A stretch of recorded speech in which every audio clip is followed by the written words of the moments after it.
We have the legendary Mitchie Brusco in house. Come on, Mitchie. Woo! Give it up for Mitchie. Test. Now, he was just on the vert for the last 2 hours, so I don't know how he got so dry. Dry so fast. So let me share. So I'm Jay Mandarino, SBC Media, and CJ Skate Park.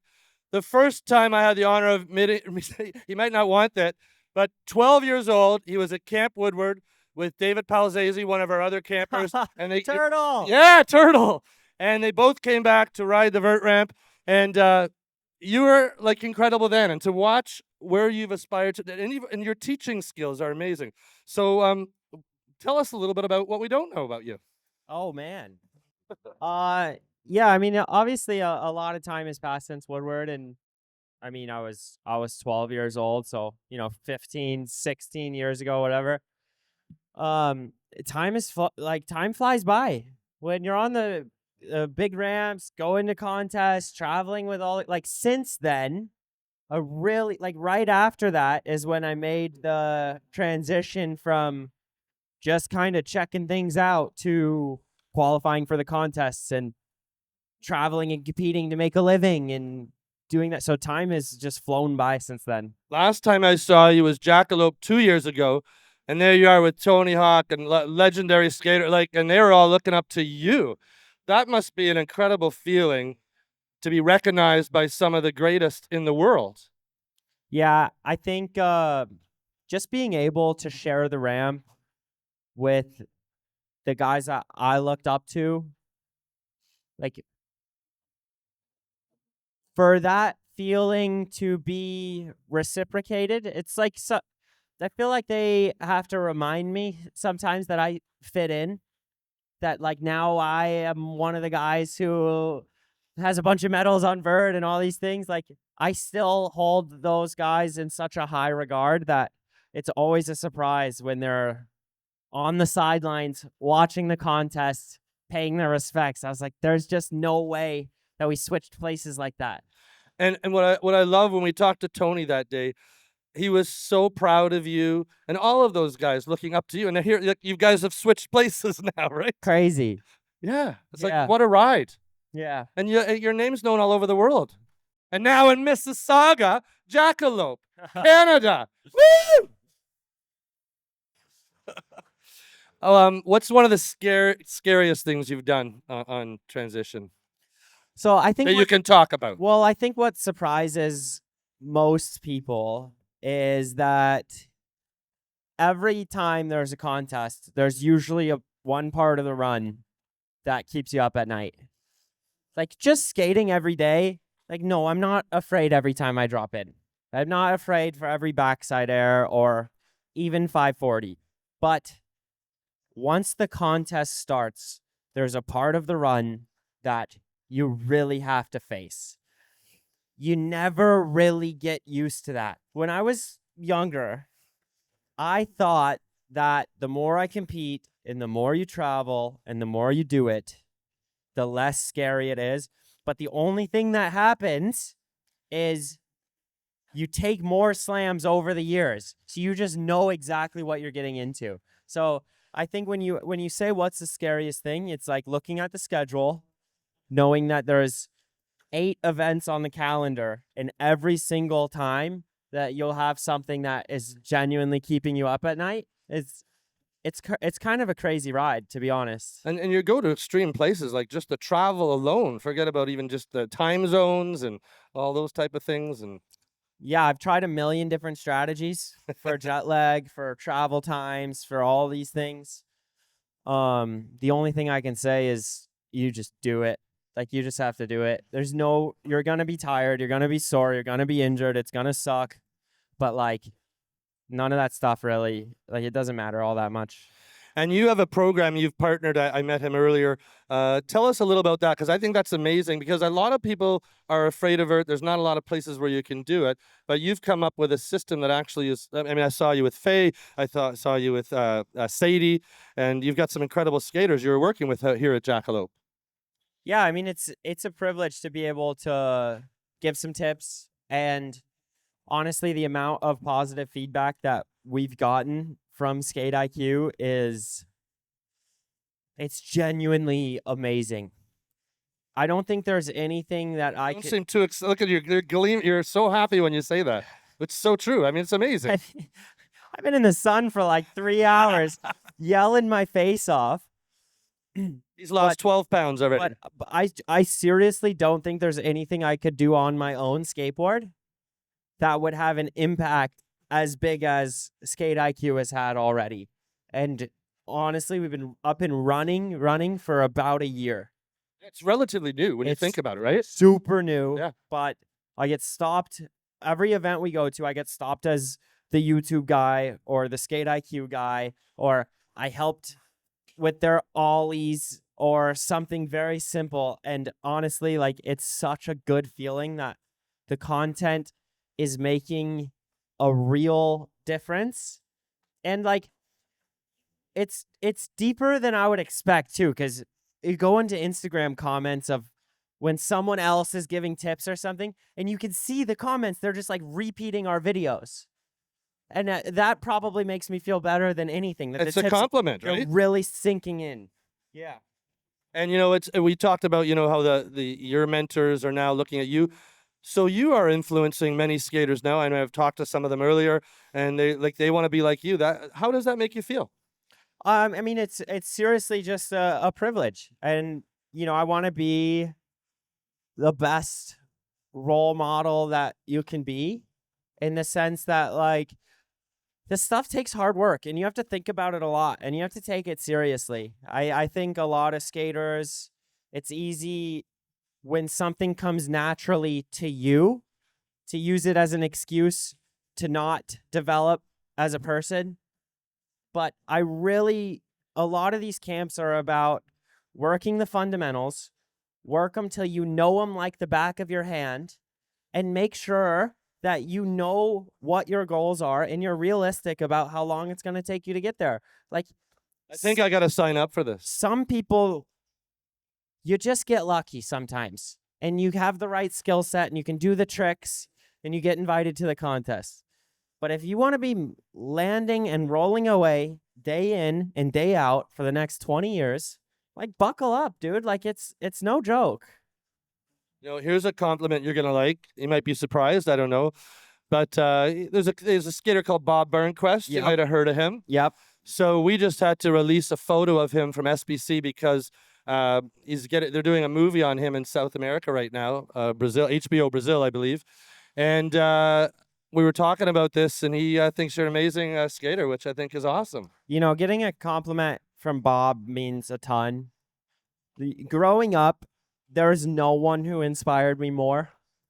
I figured. Yeah, I mean, you look at all the inspiration of, I mean, dude, it's ridiculous how much I took from him. Like, a little embarrassing. Like, when you're a kid looking up to someone that much and mimicking them and imitating them and, pretending to be them, it's like, that person was Bob for me. Yeah, he'd be so proud. We're gonna send a copy of this to him. Okay. Yeah, I mean, He's amazing. What's one of the biggest ramps you've ever ridden? the mega ramps, the biggest 50-foot gap. Well, there's a 70-foot gap, but honestly, Did you do the I 70? never liked it. No. I didn't. I did the 70. I did a 900 off the 70 just so I never had to touch it again. Again? Really? Good for you. And when we ended up in this conversation, I can say, yeah, I did a 9 off the 70. Nothing. But then the next 8 years of mega contests, I just skated the 50-foot jump. I was the only one in the contest skating the small one for the last decade. Wow. Yeah. But you make it look so easy. But I would try 1080s and 1260s and all those things. So I had good reason. I would rather do a trick that's impossibly hard on the smaller jump than just go 25 feet. And I think we had someone do a 900 on here, I think, right? Probably. Emma's got 9s like I think it was Emma. Guy might have done one. And it would be the first time in Canada where someone did a 900, actually. Now, in the States... Is that confirmed? Yeah. We have checked through SBC and a few other sources. We believe it is, yeah. We heard the claim. Yeah, we believe it's true. We did a tour with Tony in 2012. Yep. Through Canada. Yep. I guess no 900s went down. No, I don't think he did. No. Wow. They did 540s. They did 720. Sandro Diaz never did at Slam City Jam? I don't think so. We're looking through footage right now because we're pretty sure. We gotta ask. I gotta him find out. out. I know. Yeah. I can't believe. So if you know, write to us, sbcmedia.com. Well, you're awesome. Thank you. So I don't know if there's any questions from the audience. I'll come bring the mic over to you because Mitch is here to share his knowledge. First of all, what's your name? Jonah, how old are you? 100? No, 10 years old. Do you have a question for Mitchie? What's your question? How does he get that mustache so good? That's a great. From a 10-year-old. That's a great question. Yeah. Is that your older sister who has the question? I don't. I don't. I was giving her a compliment. It's your daughter, sir. I don't think I couldn't grow any facial hair till like 3 years ago. Right. Yeah, yeah. That's right. Dude, I swear sometimes it still jump scares me in the morning You wake up, when I "What is look that?" in the mirror and I have like anything growing on the sides, and my razor died. Like my electric shaver died just a couple of days ago, so I'm like full on. Phobia. Yeah. This is Not like gonna recognize him by the end of Jackalope. this is as filled in as it'll get. You have a question? What's up, Yep. Manny? Manny, you're up next, buddy. What's your question? Sure. What's up, dude? What's going on, Mitchie? First off, I'm really proud of you. I've seen you grow up throughout all the years and the X Games and all that stuff. How did you deal with all the pressure of being so good for so long at such a young age and having to push yourself through the older generation being a little bitter that you were so good? Yeah. The truth is, I lost it for a while. So I started competing like professionally at 13, 14. And there was a lot of real pressure at home to do well. We moved to California. I signed some contracts. Staying in California was basically based on X Games podiums. Like, it was very straightforward. And I did fine for like 5 or 6 years. But turning 18, starting to, like, I moved out of the house, it all kind of hit, and I didn't want to look at a skateboard for like 4 years. And I think just taking my time and taking time away from skating and reapproaching it, trying to think about what I really like about it instead of what's necessary, that's what led to a lot of that actually led to me working harder than ever before, because I realized that's part of what I like about it more than the podiums or whatever. That stuff is like pressure. But working hard at it, teaching, I really enjoy, and remembering to spend time on my board just throwing it around, not trying to land things, not doing anything. And when I was 18, 19, 20, I realized like I haven't felt that in 10 years. And that's like, that was a bit sad as like a 9-year-old, 10-year-old kid who loves skating. The pressure kind of took that away a little bit. So the real answer is I didn't hold on to it, but I'm so happy it came back. Oh, yeah. Yeah, so for those of you who don't know, that's legendary Manny Santiago, who's up next from Puerto Rico. Buenas tardes, senor. Pro street skater, amazing. You're getting questions from some pretty big people. That's cool, yeah. That is really cool. We have time for another question. Anybody else have a question? You have a question? Okay, yes. What's your name? Haru. And what's your PIN number? Just kidding. I know, I'm just teasing you. What's your question? How do you talk to women? I saw it on Really? You want me to ask him that? All right, okay. So Haru's a great skater too. So Haru wants to know, you guys set this up, didn't you, right? Okay, yeah. Chris is in the house. How you have something on your Instagram, how to talk to women, I guess. If you have sick enough tray flips, you don't have to. You happy with that? So work on your tray flip, and you're going to meet lots of women. 100%. Time for what? Okay, thanks, Chris. Yep, one question over here. What's your name? Andrew, Andrew, what's your question? just want to know what makes you want to give back to skateboarding. I love this question. This was not set up. And you're right. You see that when you listen to him talk, right? Yeah, that's what I feel too every time I watch him. It's not about the money. It's not about the fame. Why do you do this to give back to skateboarding so much? It's not just this. You're like way out there. Yeah, well, skateboarding's in its infancy. It's a brand new sport. Like, we basically collectively know nothing about skating still. So it seems weird to want to be the best at something that isn't fully developed yet. So, like, if the next generation can take my tips and absolutely run through the competitions, like, that seems better for skateboarding than just me holding on for a little bit longer. So I think even when it's competitors, like direct competitors who want tips or ask questions or whatever, I just feel like figuring the tricks out is more important than who is doing them. You know, and I think that's one thing that differentiates skateboarding from any other sport right now, because you do not see that in other sports. Well, You know, I've seen you at competitions, and you're all competitors, but you've got that sense of camaraderie and like, hey, how did you do that? And you're like right there. well, there's only 10 of us or 15 of us. Like, if we had a whole league of hundreds and hundreds of like skaters competing for the same championship, like, no, we wouldn't all be giving each other tips. But like, you look on one small section of any sport, like, that's what's happening in the friend group. The only problem with skating is the friend group is the whole sport. So it's like there's a spotlight right on us. And I think just with me especially, like, honestly, it's you can say it's selfless and all these things. Like, I have gained so much from Skate IQ. I've learned so much about skateboarding. I've felt better on my skateboard since diving into all these topics. Since Look better. Thank you. My fundamentals are better. I have more confidence. I feel like I'm starting to understand what's going on.